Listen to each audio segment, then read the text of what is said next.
నమస్కారం, ప్రవాహ మీడియాకి స్వాగతం. హెడ్లైన్ చూద్దాం.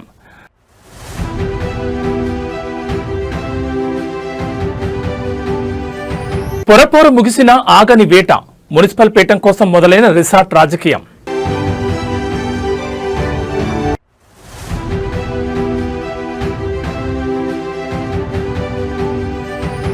ఏపీ బడ్జెట్ 2026-27 సూపర్ 6 లక్ష్యంగా 3.46 లక్షల కోట్ల భారీ పద్దు.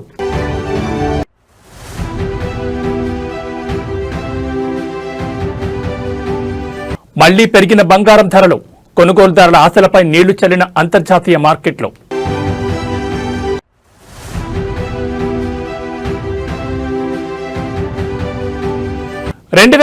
నాటి నాన్ రుద్రన్ వివాదం మళ్లీ మొదలు, 20 కోట్ల పరిహారం కోరుతూ తేనాండాల్ ఫిల్మ్స్ నోటీసులు.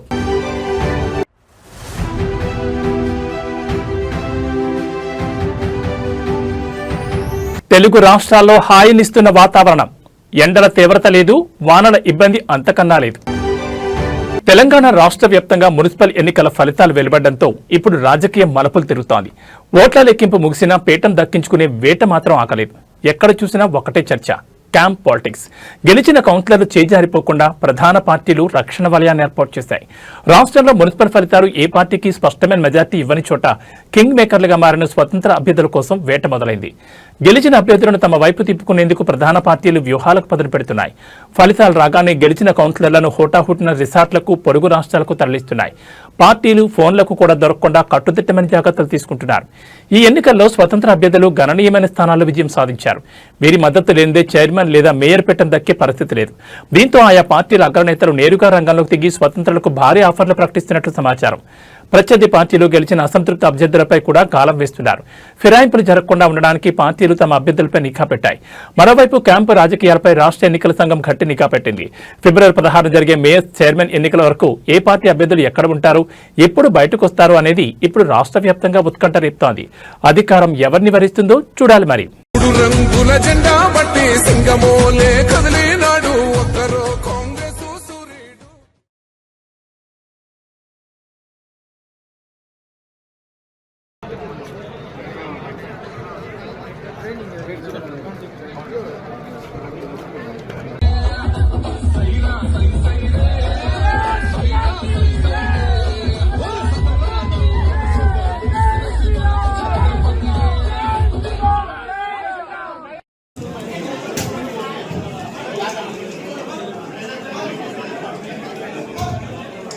రాష్ట్ర రాజకీయం ఇప్పుడు సచివాలయం నుంచి ముఖ్యమంత్రి నివాసానికి మారింది.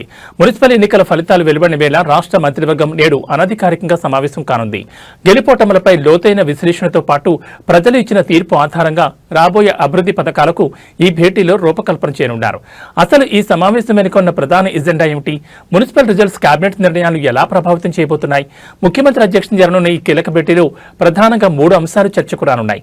రాష్ట్ర వ్యాప్తంగా మున్సిపల్ ఫలితాల్లో పార్టీ పనితీరుపై సీఎం సమీక్షించనున్నారు. ముఖ్యంగా హంగ్ ఏర్పడిన చోట అనుసరించాల్సిన వ్యూహాలు, స్వతంత్ర అభ్యర్థుల మద్దతు కూడగట్టడంపై మంత్రులకు దిశానిర్దేశం చేయనున్నారు. ఎన్నికల కోడ్ ముగియడంతో ఆగిపోయిన అభివృద్ధి పనులను పట్టాలెక్కించడంపై ప్రభుత్వం దృష్టి సారించింది. ముఖ్యంగా పట్టణ ప్రాంతాల్లో మౌలిక సదుపాయాల కల్పన కోసం కొత్త నిధుల కేటాయింపుపై చర్చ జరగనుంది. ప్రజలు ఏ అంశాల ఆధారంగా ఓటు వేశారనే దానిపై నివేదికలను పరిశీలించి రాబోయే రోజుల్లో సంక్షేమ పథకాల్లో చేయాల్సిన మార్పులపై కేబినెట్ నిర్ణయం తీసుకోనుంది. కేవలం రాజకీయాలే కాకుండా రాష్ట్ర ఆర్థిక పరిస్థితి మరియు పెండింగ్ లో ఉన్న కీలక ప్రాజెక్టుపై కూడా ఈ అనధికారిక భేటీలో చర్చించే అవకాశం ఉంది. ఈ సమావేశం ముగిసిన తర్వాత ముఖ్యమంత్రి మీడియా ముందుకు వచ్చే అవకాశం కనిపిస్తోంది. మరి కేబినెట్ భేటీ తర్వాత వెలువడే ఆ కీలక నిర్ణయాలు ఏంటో తెలుసుకోవాలంటే మనం వేచి చూడాల్సిందే.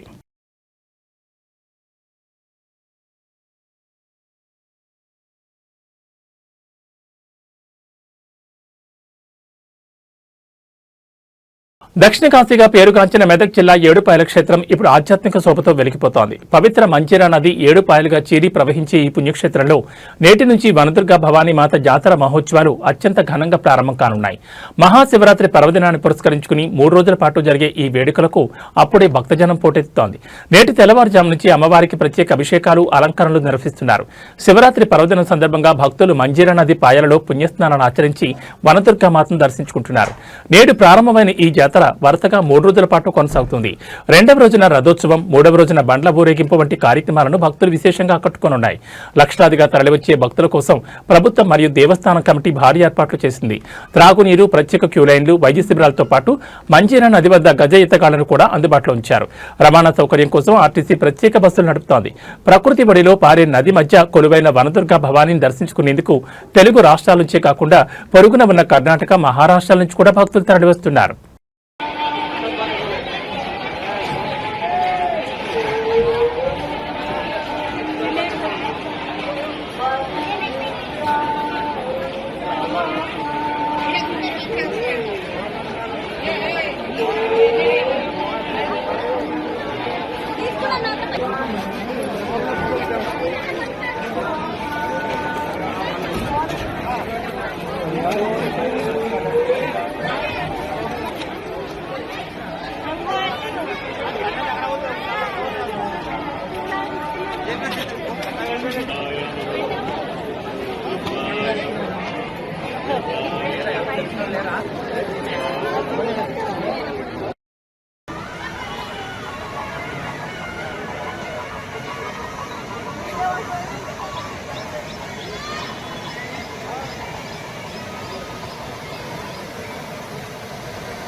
ఆంధ్రప్రదేశ్ రాష్ట్ర అభివృద్ధికి నేడు కీలక ఘట్టం. ముఖ్యమంత్రి చంద్రబాబు నాయుడు నేతృత్వంలోని కూటమి ప్రభుత్వం ప్రజల ఆకాంక్షలకు ప్రతిరూపంగా 2026-27 ఆర్థిక సంవత్సరానికి సంబంధించిన పూర్తి స్థాయి బడ్జెట్ను నేడు అసెంబ్లీలో ప్రవేశపెట్టబోతోంది.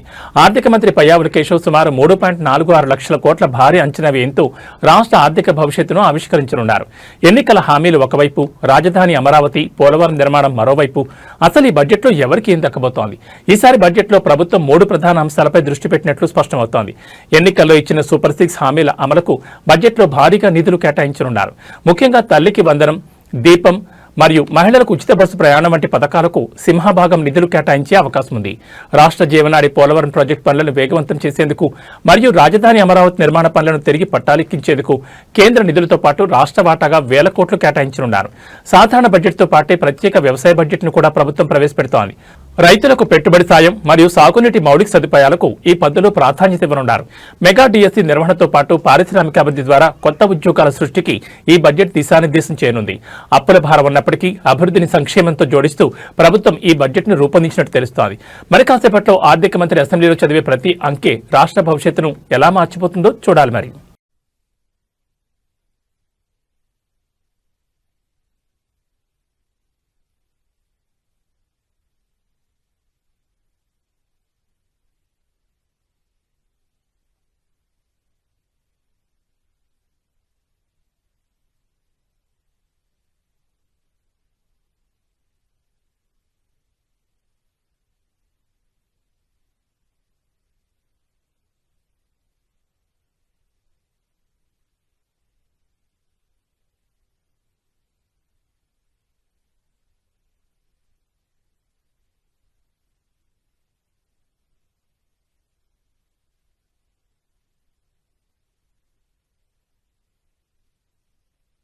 విశాఖ సాగర్ తీరం ఇప్పుడు యుద్ధక్షేత్రాన్ని తలపిస్తోంది. నీలి రంగుల అలలపైన భారత నౌకాదళం తన విశ్వరూపాన్ని ప్రదర్శిస్తోంది.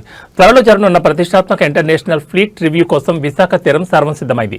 సముద్ర గర్భం నుంచి శత్రువుల గుండెల్లో వణుకు పుట్టించేలా భారత నేవీ చేస్తున్న విన్యాసాలు ఇప్పుడు ప్రపంచ దేశాల దృష్టిని ఆకర్షిస్తున్నాయి. ఆకాశంలో యుద్ధ విమానాల విన్యాసాలు, సముద్రంలో యుద్ధ నౌకల కవాతు, ఈ సన్నాహక విన్యాసాల్లో భారత నౌకాదళం తన అమ్ముల పొదిలోని అత్యాధునిక ఆయుధ సంపత్తిని ప్రదర్శిస్తోంది. MiG-29K యుద్ధ విమానాలు ఆకాశంలో విన్యాసాలు చేస్తూ అతి తక్కువ ఎత్తులో ప్రయాణించడం పర్యాటకులను అబ్బురపరుస్తోంది. అలాగే ధ్రువ్ మరియు చేతక్ హెలికాప్టర్లు సాగరంపై విన్యాసాలు చేస్తూ రక్షణ దళాల సత్తాను చాటుతున్నాయి. INS విక్రాంత్ వంటి విమాన వాహక నౌకలతో పాటు విధ్వంసక నౌకలు, జలాంతర్గాములు ఈ రిహార్సల్లో పాల్గొంటున్నాయి. సముద్రంలో యుద్ధం సంభవిస్తే శత్రువులను ఎలా ఎదుర్కోవాలో ప్రదర్శిస్తున్న దృశ్యాలు రోమాంచితంగా ఉన్నాయి. మార్కోస్ కమాండోలు హెలికాప్టర్ల నుంచి సముద్రంలోకి దూకడం, సముద్ర మార్గంలో ఉగ్రవాద దాడులను తిప్పికొట్టే విన్యాసాలు ప్రత్యేక ఆకర్షణగా నిలుస్తున్నాయి. అంతర్జాతీయ ఫ్లీట్ రివ్యూ కోసం వివిధ దేశాల నుంచి యుద్ధ నౌకలు విశాఖకు చేరుకోనున్నాయి. ఈ నేపథ్యంలో నగరమంతా కట్టుదిట్టమైన భద్రత ఏర్పాటు చేశారు.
సాధారణంగా రెండవ శనివారం అంటే ప్రభుత్వ కార్యాలయాలు, విద్యా సంస్థలకు సెలవు దినం. కానీ కడప జిల్లాలో మాత్రం నేడు పరిస్థితి భిన్నంగా ఉంది. జిల్లా వ్యాప్తంగా పాఠశాలలన్నీ నేడు యథావిధిగా నడుస్తున్నాయి. విద్యార్థుల కేరింతలు, పాఠాల సందడితో తరగతి గదులు కళకళలాడుతున్నాయి. అసలు సెలవు రోజున కూడా పాఠశాలలు ఎందుకు తెరిచారు? దీని వెనుక ఉన్న కారణాలేంటి? కడప జిల్లాలో నేడు పాఠశాలలు పనిచేయడానికి ప్రధాన కారణం గతంలో ప్రకృతి సృష్టించిన ఆటంకాలను అధిగమించడమే. గత కొన్ని వారాల క్రితం కురిసిన భారీ వర్షాలు, తుఫాన్ ప్రభావంతో జిల్లాలో విద్యా సంస్థలకు వరుసగా సెలవులు ప్రకటించాల్సి వచ్చింది. దీనివల్ల విద్యా సంవత్సరం ప్రణాళికలు పనిదినాలు తగ్గిపోయాయి. వార్షిక పరీక్షలు దగ్గర పడుతున్న తరుణంలో విద్యార్థులకు సిలబస్ సకాలంలో పూర్తి చేయాలనే లక్ష్యంతో జిల్లా విద్యాశాఖ ఈ నిర్ణయం తీసుకుంది. కోల్పోయిన పనిదినాలను భర్తీ చేసేందుకు రెండవ శనివారాన్ని పనిదినంగా ప్రకటించారు. సెలవు రోజు అయినప్పటికీ విద్యార్థులు ఉత్సాహంగా పాఠశాలకు చేరుకున్నారు. ఉపాధ్యాయులు కూడా ప్రత్యేక ప్రణాళికలతో బోధన కొనసాగిస్తున్నారు. మధ్యాహ్న భోజనం పథకం కూడా యథావిధిగా అమలవుతోంది.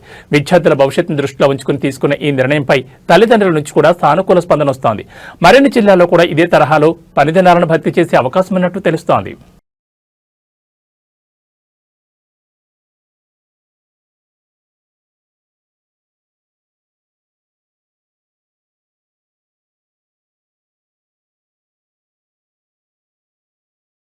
నేడు ఫిబ్రవరి 14. ప్రపంచమంతా ప్రేమికుల రోజు వేడుకల్లో ఉంటే భారతదేశం మాత్రం కంటతడి పెడుతూ తన వీరపుత్రులను స్మరించుకుంటోంది.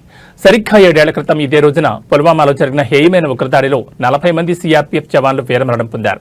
ఆ రక్తం చిందిన నేల, ఆ గుండెలు ఆగిపోయిన క్షణం నేటికి ప్రతి భారతీయుడి గుండెల్లో మంటగా మిగిలే ఉంది.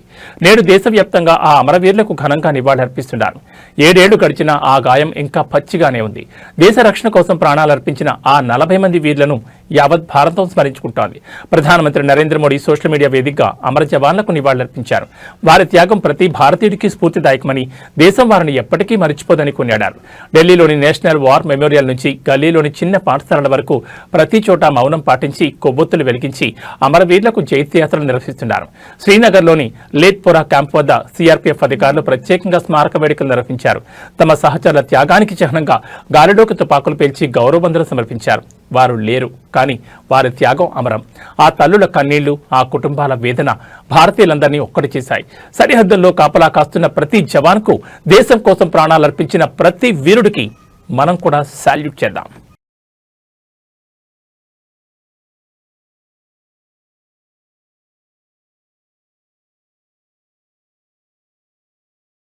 పసిడి ప్రియులకు ఇది చేదు వార్త. గత 2 రోజులుగా తగ్గుతూ వస్తున్న బంగారం ధరలు ఒక్కసారిగా మళ్లీ రూట్ మార్చాయి. తగ్గింది కదా ఇక కొందాం అనుకునే లోపే అంతర్జాతీయ మార్కెట్ల సెగ దేశీయ పసిడిపై పడింది.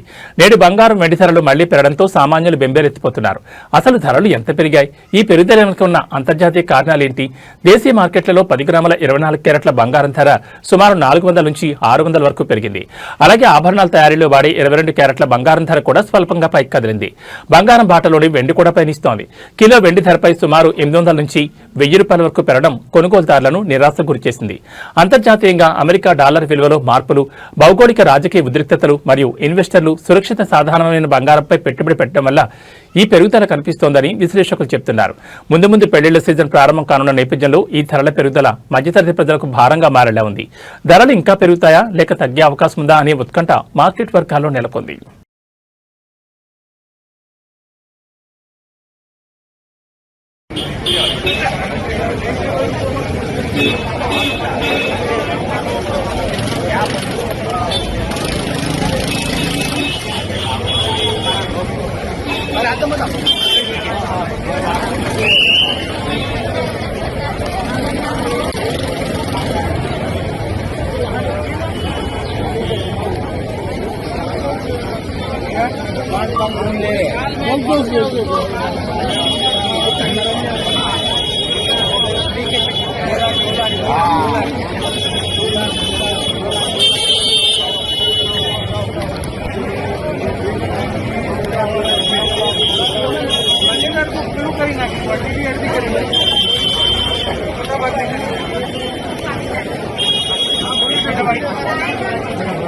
हेलो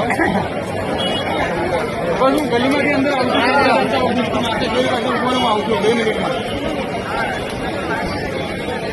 टू व्हीलर तो जाणार दोस्तांना त्या केलू છે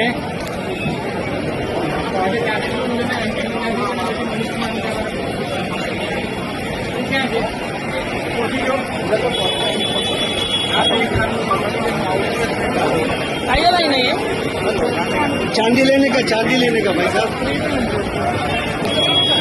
चांदी फ्री में मिलती है भाई, फ्री में।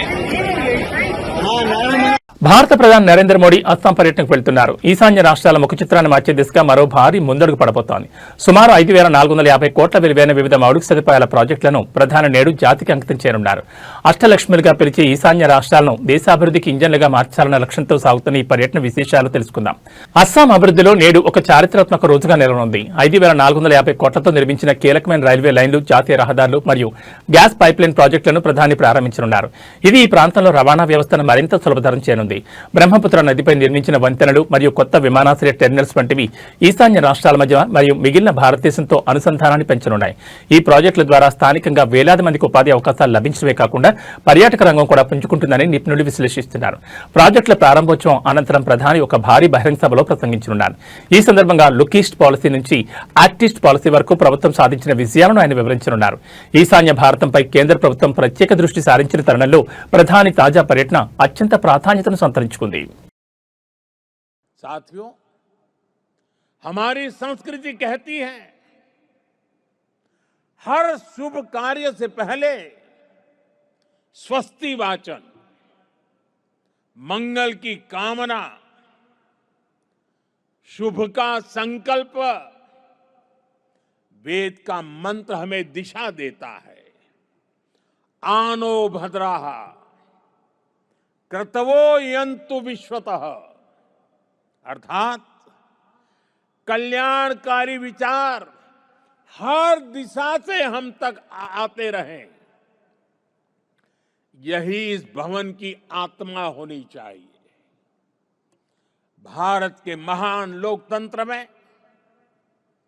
जनता के विचार ही हमारी शक्ति है, जनता के सपने ही हमारी पूंजी है, जनता की अपेक्षाएं हमारी प्राथमिकता है, जनता की आकांक्षाएं ही हमारा मार्गदर्शन है।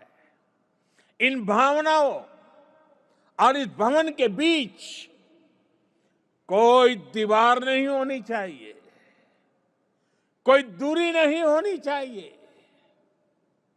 जब आप जनता के सपनों को समझेंगे तभी नीतियां जीवंत होगी। जब आप जनता की आकांक्षाओं को महसूस करेंगे तभी निर्णय प्रभावी होंगे। पिछले 11 वर्षों में हमने गवर्नेंस का एक नया मॉडल देखा है। एक ऐसा मॉडल जहां निर्णय का केंद्र भारत का नागरिक है। नागरिक देवो भव ये केवल वाक्य नहीं है, ये हमारी कार्य संस्कृति है। इसे आत्मसात कर आपके इन नए भवनों में प्रवेश करना है। Kollywood poster star national award winner Dhanush ఇప్పుడు లీగల్ చిక్కుల్లో చిక్కున్నారు. ఒకవైపు వరుస సినిమాలతో బిజీగా ఉన్న ధనుష్ కు ప్రముఖ నిర్మాణ సంస్థ తేనాండాల్ ఫిల్మ్స్ నుంచి గట్టి షాక్ తగిలింది. గతంలో కుదుర్చుకున్న ఒప్పందాన్ని ఉల్లంఘించారంటూ ఆ సంస్థ ఆయనకు లీగల్ నోటీసులు జారీ చేసింది. ఏకంగా 20 కోట్ల నష్టపరిహారం చెల్లించాలని డిమాండ్ చేయడంతో ఇప్పుడు సినీ ఇండస్ట్రీలో ఈ వార్త దావాహనంలా వ్యాపిస్తోంది. ధనుష్ మరియు తేనాండాల్ ఫిల్మ్స్ మధ్య ఈ వివాదం కొన్నేళ్లుగా నడుగుతోంది. గతంలో తేనాండాల్ ఫిల్మ్స్ బ్యానర్ పై ఒక సినిమా చేసేందుకు ధనుష్ అడ్వాన్స్ తీసుకున్నట్లు సమాచారం. అయితే ఈ ప్రాజెక్టును పట్టాలెక్కించకుండా ఇతర సినిమాలకు డేట్స్ కేటాయించడంపై నిర్మాణ సంస్థ ఆగ్రహం వ్యక్తం చేస్తోంది. సినిమా పూర్తి చేయనందువల్ల తాము ఆర్థికంగా ఎంతో నష్టపోయామని, అందుకు ప్రతిఫలంగా 20 కోట్లు చెల్లించాలని నోటీసులో పేర్కొన్నారు. లేని పక్షంలో న్యాయపరంగా చర్యలు తీసుకుంటామని హెచ్చరించారు. ఇప్పటికే ఈ వివాదం తమిళ ఫిల్మ్ ప్రొడ్యూసర్స్ కౌన్సిల్ దృష్టికి వెళ్లింది. కొంతకాలం క్రితం ధనుష్ పై రెడ్ కార్డ్ జారీ చేయాలనే ఆలోచన కూడా జరిగిన సంగతి తెలిసిందే. ఇప్పుడు నేరుగా లీగల్ నోటీసులు రావడంతో ఈ వివాదం ముదిరినట్లు కనిపిస్తోంది. మరోవైపు ఈ నోటీసులపై ధనుష్ టీం ఇంకా అధికారికంగా స్పందించలేదు. అడ్వాన్స్ తిరిగి ఇచ్చేస్తారా లేక ఆ సంస్థకు సినిమా చేసి పెడతారా అనేది ఇప్పుడు సస్పెన్స్ గా మారింది. ఏదేమైనా ఈ లీగల్ వార్ ధనుష్ కెరీర్ పై ఎలాంటి ప్రభావం చూపుతుందో చూడాలి. మరి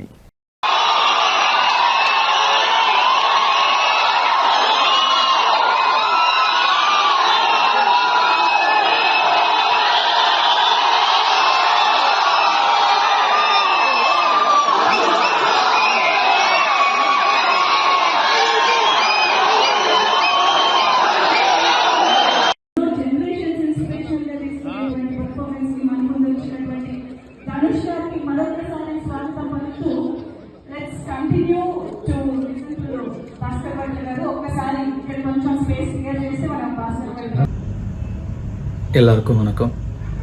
ராயனுக்கு அப்புறம் நான் டைரக்ட் பண்ண படம் நிலவுக்கு என் மேல் என்னடி கோபம் நாளைக்கு ரிலீஸ் ஆகுது. இந்த படத்தை எடுக்கும்போது நாங்கள் எந்த அளவுக்கு என்ஜாய் பண்ணி சந்தோஷமாக ஜாலியாக எடுத்தோமோ அதை பார்க்கும்போது நீங்களும் அந்த அளவுக்கு என்ஜாய் பண்ணுவீங்கன்னு நான் நம்புகிறேன். இந்த படத்தில் நடிச்சிருக்கிற இளைஞர்கள் அத்தனை பேரும் அவங்களுடைய எதிர்காலத்தை நோக்கி பார்த்து காத்துட்ருக்காங்க. கண்ணில் நிறைய கனவுகளோட. அந்த கனவுகள் எல்லாமே நிறைவேறணும் நான் கடவுளை வேண்டிக்கிறேன். அந்த இடத்துல நான் இருந்திருக்கேன். அந்த ஃபீலிங் என்னன்னு நல்லா தெரியும். I wish them all the best. Meek from tomorrow. Om Namah Shivaya. Cricket అభిమానులు కళ్లు కాయలు కాసేలు ఎదురుచూస్తున్న ఆ మహాసమరం రానే వచ్చింది. రేపు ఫిబ్రవరి 15 కొలంబో వేదికగా భారత్ పాకిస్తాన్ జట్ల మధ్య టీ20 ప్రపంచ కప్ హై వోల్టేజ్ మ్యాచ్ జరగనుంది. పిచ్పై బ్యాట్లకు బంతులకు మధ్య యుద్ధం జరగకముందే సోషల్ మీడియాలో అప్పుడే ఫ్యాన్స్ వార్ మొదలైపోయింది. అయితే ఈ మెగా ఫైట్ కు వరుణుడు విలన్గా మారబోతున్నాడా? అసలు వాతావరణ శాఖ రిపోర్ట్ ఏం చెప్తోంది? కొలంబోలోని ప్రేమదాస స్టేడియం ఈ చారిత్రాత్మక పోరుకు ఆతిథ్యమిస్తోంది. టీ20 వరల్డ్ కప్ లో భారత్ తన ఆధిపత్యాన్ని కొనసాగించాలని చూస్తుంటే పాక్ ఈసారి ఎలాగైనా గెలవాలని పట్టుదలతోంది. Rohit Sharma batting power, Pak bowling attack మధ్య పోటీ హోరాహోరీగా ఉండనుంది. క్రికెట్ ఫ్యాన్స్ ను కలవరపెడుతున్న అంశం వాతావరణం.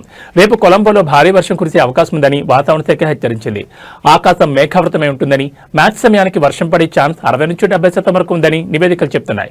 ఒకవేళ వర్షం కారణంగా మ్యాచ్ ఆగిపోతే కనీసం 5 ఓవర్ల మ్యాచ్నైనా నిర్వహించేందుకు అంపైర్లు ప్రయత్నిస్తారు. అది కూడా సాధ్యం కాకపోతే పాయింట్లను పంచుకోవాల్సి వస్తుంది. అయితే ఈ కీలక మ్యాచ్ కు రిజర్వ్ డే ఉందా లేదా అన్నది ఐసీసీ ఇంకా స్పష్టం చేయాల్సి ఉంది. వర్షం పడకూడదని, 40 ఓవర్ల పూర్తి ఆటను ఆస్వాదించాలని కోట్లాది మంది భారతీయులు ప్రార్థనలు చేస్తున్నారు. ఏది ఏమైనా భారత్ పాక్ మ్యాచ్ అంటే కేవలం ఆట మాత్రమే కాదు, అదొక ఎమోషన్. మరి రేపు కొలంబోలో త్రివర్ణ పతాకం రెపరెపలాడుతుందో లేదో మరి.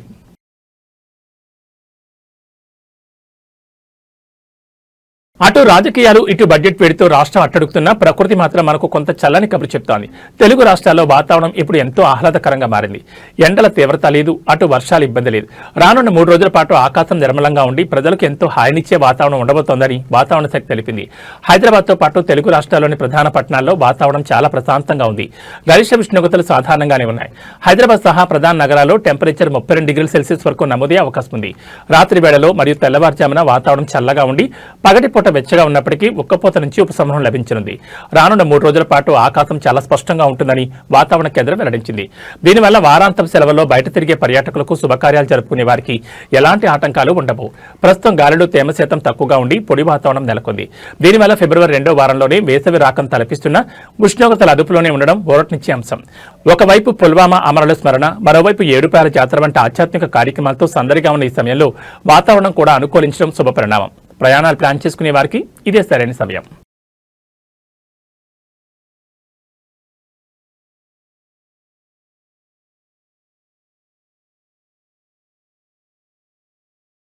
ఇక బులెటిన్ ముగించే ముందు హెడ్లైన్స్ మరోసారి.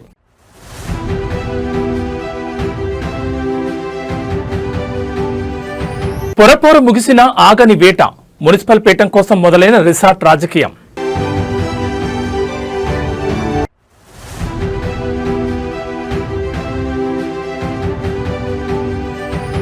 ఏపీ బడ్జెట్ 2026-27 సూపర్ 6 లక్ష్యంగా 3.46 లక్షల కోట్ల భారీ పద్దు.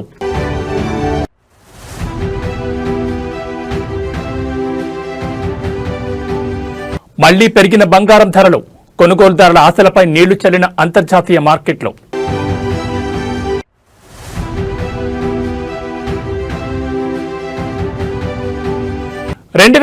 నాటి నాన్ రుద్రన్ వివాదం మళ్లీ మొదలు, 20 కోట్ల పరిహారం కోరుతూ తేనాండాల్ ఫిల్మ్స్ నోటీసులు.